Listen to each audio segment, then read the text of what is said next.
안녕하십니까. 12월 22일 월요일 한겨레 뷰리핑입니다. 저는 진행을 맡은 논설실장 권태호입니다. 그리고 하호영 기자. 예, 안녕하세요. 한겨레 정치부 하호영 기자입니다. 예, 김한나 변호사님. 안녕하세요. 하나밖에 없는 변호사 김한나입니다. 반갑습니다. 예, 그리고 오늘은 한겨레 신문 논설위원 손원재 위원을 모시고 함께 진행하도록 하겠습니다. 인사해 주시죠. 네, 안녕하세요. 손원재입니다. 반갑습니다. 와. 많은 활약 기대합니다. 예, 오늘은 어제 국민의힘과 개혁신당이 통일교 특검에 양당이 합의한 데 이어 오늘 아침 최고위원회의에서 민주당도 통일교 특검을 받겠다고 했습니다. 이 소식 먼저 살펴보고 이어 국회 본회의 통과를 앞두고 있는 내란 전담 재판 법안 현재 상황, 그리고 윤영호 통일교 본부장이 통일교 내부를 향해 9년간 모아둔 자료를 폭로하겠다고 협박했다는 내용 등에 대해 하나씩 살펴보도록 하겠습니다.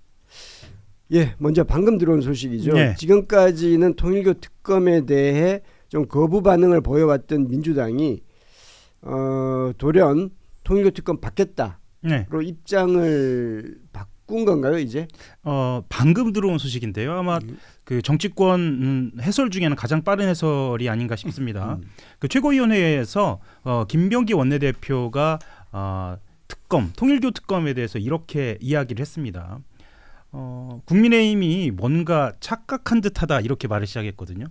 통일교 특검에 대해서 마치 민주당이 뭐라도 있어서 특검을 회피하는 줄 알고 있다 하면서 이야기를 이어갑니다. 앞장서서 통일교 특검을 주장을 했는데, 자, 내심 민주당이 특검을 받지 않으리라고 확신하는 것 같다. 뭐 그런 건가? 이렇게 의문을 던지면서요.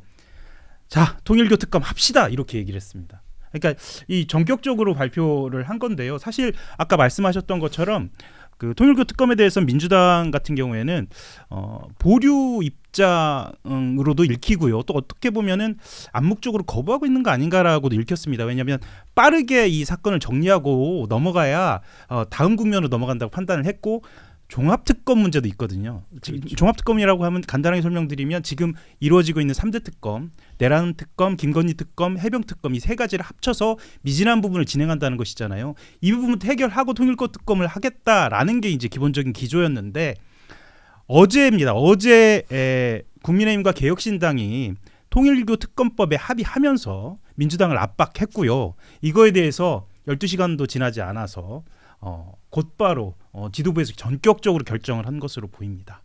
김한나 변호사님, 이 민주당은 갑자기 스탠스를 왜 이렇게 바꾼 걸로 보시죠? 그러니까 저는 처음부터 이 통일교 특검 말이 나왔을 때 민주당 내에서 뭐 금품 수수나 이런 것들에 대해 사실관계가 있다, 혐의가 인정된다라는 차원에서 거부한 것이 아니라 저 다음 지선까지 빠르게 혐의의 여부에 대해서 판결을 어느 정도 정리가 될 수 있게끔 하기 위해서 저희는 막았던 것이잖아요. 그런데도 불구하고 이거 자꾸 프레임을 씌워서 마치 너네가 무슨 냄새가 나기 때문에, 뭔가 혐의가 있기 때문에 3대 특검은 하자고 하면서 통일교 특검은 거부한다라는 식의 그 구조를 만드니까, 그렇다면 그 실익이 없다라고 생각해서 차라리 특검을 받겠다라고 한 것이라고 저는 생각을 하고, 근데도 안타까운 점은 이제 특검이 되면 저희가 우리 계속 지난번 브리핑 때도 얘기했던 것처럼 시간이 지체되면서 좀 소중한 후보들을 놓치거나 또는 그 후보들에게 좀 짐을 딱 채고 그 지선을 치러야 되는 이런 문제가 생기잖아요. 그런 좀 안타까움은 있다라고 생각되어집니다. 특검이 진행되면 근데 여당 야당 양쪽으로 다 수사가 들어갈 거 아닙니까? 그렇죠. 그러니까 그런 데에서 저는 그 민주당이 어찌됐건 통일교 특검을 받은 이유도 우리 결백함이 어느 정도 인정되기 때문에 더 확실하게 받았다라고 생각합니다. 이게 지난 금요일인가요? 발표된 한국갤럽 조사에 보면 이게 민주당 지지층 그리고 중도층, 국민의힘 지지층이 통일교 특검을 어떻게 하냐에 대해서 물론 여러 오차범위 이내이긴 합니다만 오히려 민주당 지지층이 더 높았어요. 그랬죠. 뭐 이런 것들도 영향을 좀 미쳤다고 볼 수 그게 있을까요? 어쩌면 뭐 굉장히 큰 그 정부적인 판단에 영향을 주지 않았나 싶은데요. 사실 민주당 지지층에서부터 이 특검에 대한 그 요구가 이렇게 높다라는 거를 뭐 민주당으로서는 뭐 묵과하고 넘어가기는 어려웠을 거라고 보고요. 우리 저 변호사님 말씀하신 것처럼 아마 이 사안을 오히려 빨리 깔끔하게 특검으로 털고 가는 게 좋겠다라는 판단도 있었을 것 같아요. 그러니까 이걸 뭐 경찰 수사에 맡겨두면은 이게 사실 뭐 수사의 속도나 이런 것들이 특검에 비해서는 아무래도 좀 떨어질 수밖에 없는 거 아니겠습니까? 물론 뭐 특검을 구성하려면은 그걸 위한 뭐 시간도 필요하고 하지만 일단 구성이 되면은 화끈하게 뭐 여기 영장 청구도 갖고 있고 다 있으니까 화끈하게 아마 압축적으로 수사를 딱 마무리 짓고 다음 그 지방선거로 넘어가는 뭐 그게 현재로선 더 정치적으로 유리하지 않겠나 뭐 이런 판단도 좀 하지 않았을까 싶은데. 근데 이제 특검을 구성하려면 뭐 특검을 누구로 하냐, 뭐 추천을 어떻게 하냐, 이 복잡한 절차가 있는데 그 절차가 진행되는 과정에도 일단 국수본에서 수사는 계속 진행되는 거 아닙니까? 그렇죠. 물론입니다. 진행되는 거고 그렇게 되면 이제 하나는 이게 민주당에서도 자신감 있다는 거고 또 만약에 이제 문제가 생기면 그 부분은 그냥 처리하겠다는 뭐 이런 아니, 문제가 생각이겠죠. 생기면 당연히 처리를 해야죠. 처리할 수밖에 없는 뇌물을 거고. 받거나 정치자본 그렇죠. 위반이 있다면 처벌을 받아야 된다라고 그러니까 생각합니다. 그쪽으로 이제 네. 그 방향을 빨리 그렇죠. 상당히 빨리 정한 걸로 보여지네요. 그 한 가지 더 말씀을 드리자면요. 지금 말씀하신 대로 일종의 포지셔닝이 바뀐 건데 오늘 그 김병기 대표가 방금 전에 이야기한 대목에서 키워드 하나가 더 들어갑니다. 어떤 키워드가 들어가냐면 정규유착은 헌법 질서와 직결되는 중대한 사안이다라고 얘기하면서 위헌정당 해산의 대상이 될 수도 있다라고 이야기합니다. 그러니까 지금까지 이 통일교 특검과 관련돼서, 그러니까 통일교 문제와 관련돼서 조금은 좀 신중한 태도를 취했다면 이제는 자 통일교 특검하자. 통일교와 관련된 문제는 위헌정당 해산까지 갈 수 있는 문제다라고 훨씬 더 어그레시브 공격적으로 태도를 바꾼 것으로 볼 수 있습니다. 이거 역공인 셈이네요. 역공인 셈이고요. 그리고 예. 우리 기존에 대통령님도 그 얘기를 했잖아요. 진짜 헌법 질서를 파괴하는 이런 종교 개입이라면 종교 단체 해산도 한번 고민해봐야 한다라는 얘기를 했었던 바 같은 맥락인 것 같습니다. 그러니까 통일교에 대한 그 특검 조사가 본격적으로 되겠네요. 이제 네, 그렇습니다. 여야 정치인들에 대한 수사도 수사겠지만은. 예, 그렇게 하면서요. 자, 하나 또 던집니다. 대신에 제발 민생 법안 좀 함께 처리하자. 이렇게 얘기하니까 말하자면 김병기 원내대표는 이 지도부 자체가 총공세로 전환했다라고 볼 수 있을 것 같습니다. 아직까지 국민의힘의 반응 아직 안 나왔죠. 아직 나오지는 않았습니다. 아마 지금 방금 민주당 지도부 입장이 나왔으니까 20-30분 안에 곧바로 나올 것으로 보입니다. 근데 이 사안이 단순히 그 국민의힘만이 아니라 개혁신당하고 보조를 같이 맞춰가고 있는 사안이기 때문에 오히려 시간이 조금 더 걸릴 수도 있지 않을까 싶습니다. 네. 네. 그리고 그렇게 되면 이제 통일교 특검을 받겠다. 네. 그러면 민주당이 그동안 요구했던 2차 종합특검 네. 이건 어떻게 되는 거죠? 일단 2차 종합특검하고 이 통일교 특검을 연동하지는 않았습니다. 그런데 정치적으로 봤을 때는 자 통일교 특검을 하겠다라고 하면 종합특검도 당연히 하는 것으로 수순으로 봤을 때는요. 그렇죠. 실제로 오늘 발표도 종합특검을 정청래 당대표가 하고요. 이어서 두 번째 발표, 그러니까 원내대표의 발표에서 통일교 특검이 나왔거든요. 그래서 민주당 입장에서는 순서대로 볼 때 종합특검 가고 통일특검 받고 그러면 국민의힘에서도 통일교 특검을 받겠다고 하면 당연히 종합특검도 인정할 수밖에 없는 그렇게 정무적으로 판단을 하고 이렇게 던진 것 같습니다. 그렇죠. 국민의힘도 이제 그렇게 되면 2차 종합특검은 안 받겠다라고 하기가 어렵죠. 굉장히 어려워지는 셈이 되는 거죠. 예, 그렇게 됐습니다. 예, 알겠습니다. 그리고 여기서 하나 더 짚고 가야 할 대목이 있는데 이것도 통일교 관련입니다. 네. 통일교 인사로 통일교 그 세계본부장이었죠. 네, 맞습니다. 윤영호 씨가 이미 지난 1월에 통일교 내부를 향해 9년간 모아둔 자료를 다 터뜨리겠다고 네. 협박했다는 보도가 있었어요. 네. 이걸 좀 설명해 주시죠. 예, 이게 사실은 지난해 12월까지 가고요. 자, 통일교만 계속 나와서 사실 청취자분들이 뭔가 좀 가닥을 잡기가 어려울 수도 있을 것 같아서 조금 더 설명을 드리면 건진법사 관련 의혹에서 출발했습니다. 이거는 김건희부터 출발을 한 겁니다. 자, 지난해 12월에요. 서울 남부지검에서 특검이 아닙니다. 서울 남부지검에서 건진법사 관련 의혹을 수사를 했고요. 그때 12월에 선문대라는 곳에 압수수색을 벌입니다. 선문대는 통일교 재단에 있죠. 이때 이로부터 한 달 뒤에 윤영호 전 본부장이 해임이 되거든요. 해임 통보를 받은 당일에 이 윤 전 본부장이 한학자 총재 며느리 자, 통일교는 또 가족 많죠. 칠남칠녀인가요? 맞습니다. 칠남칠녀. 며느리인 문연아라는 그 선악학원 이사장한테 전화를 걸어서 본인이 왜 해임됐는지 경위를 따져 물으면서 이렇게 얘기를 했다고 합니다. 어머님의 뜻이냐? 저한테 이러면 안 된다. 9년 동안 모은 자료 다 터뜨릴 테니 감당해봐라라고 얘기했는데 여기서 어머니는 한학자 촌재를 이야기하는 겁니다.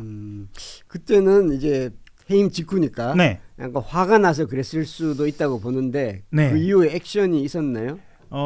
일단 말씀하셨던 것처럼 화도 났을 것 같고 직감을 한 것 같습니다. 어떤 식으로 직감을 했냐?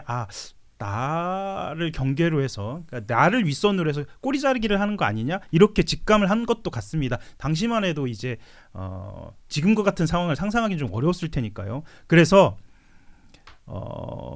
검찰 조사를 일주일 앞둔 시점이기도 합니다. 한 총재, 그러니까 이 본인이 어머니라고 표현한 한학자 총재 지시사항을 모두 검찰에 다 진술하겠다. 이때 이미 얘기를 한 겁니다. 이때 이미 이야기를 했고 어머님을 보호해야 되는 게 우리 사명 아니냐. 뭐 어머니 다칠 수 있다라고 끊임없이 한학자 총재를 염두에 둔 협박성 발언을 계속하면서 나한테 나를 기점으로 해서 꼬리 자르기를 해서는 안 된다라는 것을 거듭 이야기한 거고 결과적으로 봤을 때는 8월에 특검에서 면담하는 과정에서도 그와 관련된 이야기를 결국은 하게 되는 겁니다. 그러면 예. 8월에 특검에서 이제 여야 정치인들에 대한 이야기를 했잖아요. 네. 특히 이제 민주당 의원들에 대한 이야기를 더해서 한 거죠. 더해서 네네네. 했는데 예. 그러면 이거는 사실 통일교를 향한 메시지인 건가요? 사실 왜 민주당까지 이야기를 했을까에 대해서 의구심이 있었죠. 왜냐하면 본인이 돈을 건넸다거나 뇌물수수 의혹이 점점 번져가면 그렇죠. 자기한테 불리하거든요. 자기의 죄를 더 죄를 키우는 늘려가는 거죠. 거예요. 예. 그래서 말씀하셨던 것처럼 왜 그럴까에 대해서 이제 브리핑에서는 이건 통일교 내부 문제다라고 말씀을 그런 드린 적이 지적들이 있었습니다. 있었죠. 예. 간단하게 좀 그 부분에 설명을 드리면 사실은 2017년 그러니까 9년이라는 말 9년 동안 내가 했던 걸 다 말해버리겠다 폭로하겠다라고 얘기하는 맥락이 어디서 나온 거냐면 2017년에 한학자 총재가 말하자면 통일교 재건 프로젝트를 가동합니다. 2012년 그러니까 그로부터 5년 전에 문선명 총재가 죽은 다음에 말씀하셨던 것처럼 어머니인 한학자, 삼남, 칠남 이렇게 세 분파로 나뉘면서 이 내분으로 교세가 엄청나게 기울었다고 하는 거거든요. 그래서 5년 만에 말하자면 신통일한국 전략이라는 프로젝트를 가동하기 시작하는데 이때 윤영호가 등장을 하는 겁니다. 그러니까 이제 그 문선명 총재가 죽고 나서 예. 이게 교세가 이렇게 확 위축이 되고 분란이 되고 예. 하면서 이제 다시 재건 프로젝트. 예, 재건 프로젝트가 가동이 프로젝트를 되는데 하는 거죠. 이때 윤영호가 등장하는데요. 당시에 이 윤영호가 수완이 굉장히 좋았나 봐요. 그래서 정부의 통일외교 라인 인사를 집중적으로 접촉을 하고 그때 아마 얼핏 이런 이야기 나왔습니다. 비무장지대에 유엔 제5사무국 유치한다. 뭐 그런 얘기 계속 네, 나왔죠. 이런 얘기가 계속 예, 나왔습니다. 실제로 이게 언론에 등장하고 화제가 되는 것 자체가 공을 인정받으면서 윤영호가 본격적으로 제2인자로 올라섰다라는 이야기를 하고요. 그 2017년부터 20년 제2인자로 올라서고 그리고 지금에 이르기까지 이 9년 동안의 이 정치권의 대대적인 로비를 본인이 담당했다. 뭐 이런 이야기가 나온 겁니다. 특검이 수사할 대목이 그 대목이 되겠군요, 결국은. 예, 집중해서 아마 다루게 될 대목이 될 거고요. 하지만 난관은 하나 있습니다. 윤영호가 갑자기 본인의 진술을 거둬들였거든요. 그렇죠. 네, 예. 그러니까 본인이 내가 폭로하겠다라고 이야기한 다음에 통일교에서 실제로 꼬리 자르기와 관련된 여러 가지 증언이 나오다가 그게 중단돼 버렸어요. 그래서 사실 지금까지 나온 건 진술밖에 없는 진술밖에 거고. 없고요. 본인도 여러 사람이 있다라고 이야기만 하다가 딱 중단을 했고요.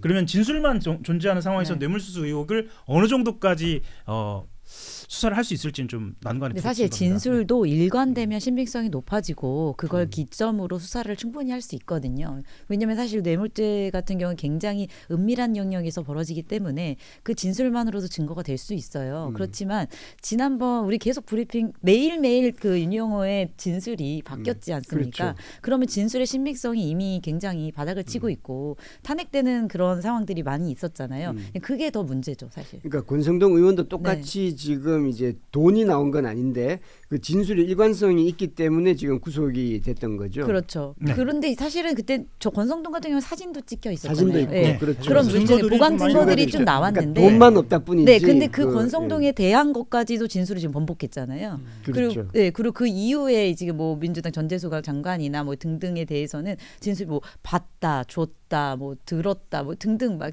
진술이 막 계속 왔다 갔다 바뀌고 하죠. 있으니까 처음엔 봤다 그랬다가 네. 나중에는 들었다 그랬다가 네, 뭐 네. 이렇게 바뀌었죠. 예. 예.